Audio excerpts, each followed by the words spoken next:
Bonjour à tous, chers élèves de première année. Aujourd'hui, on va revoir les identités remarquables. Premièrement, un peu de géométrie. Si j'ai un carré de côté A plus B, eh bien, je vois 4 formes à l'intérieur.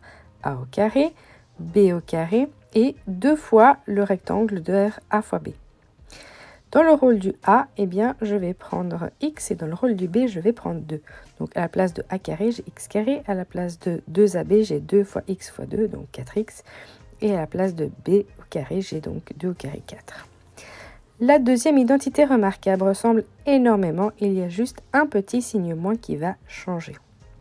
Ensuite, on va faire exactement la même chose. Dans le rôle du X, on a A, dans le rôle du B, on a 3 et on applique l'identité remarquable. La troisième identité remarquable, elle est très pratique et on a une parenthèse de la première identité et une deuxième parenthèse qui correspond à celle de la deuxième identité. Bon, ici c'est assez rapide, 2 carrés et une soustraction. La quatrième identité, c'est la plus courante. On a 3 lettres, X, A et B. Pour la comprendre, on peut de nouveau regarder sur le petit carré rectangle de géométrie et puis bien comprendre comment fonctionne l'identité. Avec les couleurs, on applique simplement la formule et ça va plus vite. Donc X carré, ça reste X carré. Ensuite, on additionne le A et le B.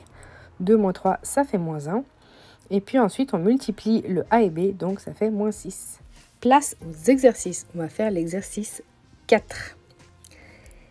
Alors, on a ici l'identité remarquable. On doit retrouver l'addition du A et B et la multiplication du A et B.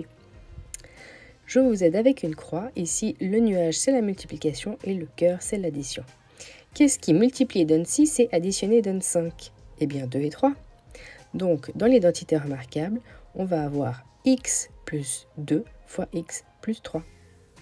Facile, non? Vous essayez la suite avant la correction? Bon, alors, si je mets un moins devant le cœur, au lieu d'un plus, ça va juste changer les signes.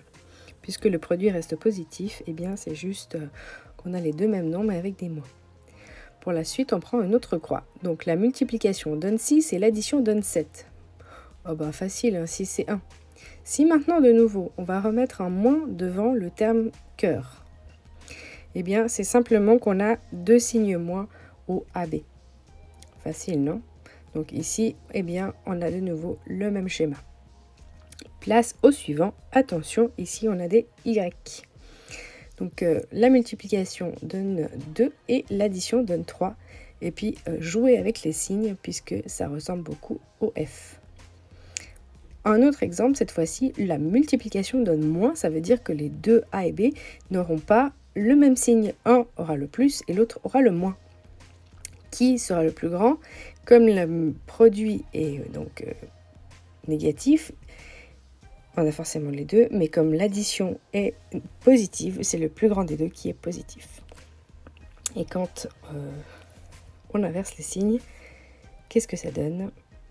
Je vous laisse encore une fois découvrir le I et puis cette fois-ci on a du Z, attention. L'exercice continue encore, je vous laisse vous entraîner et il y a toujours les corrections en fin de série. Belle révision à tous!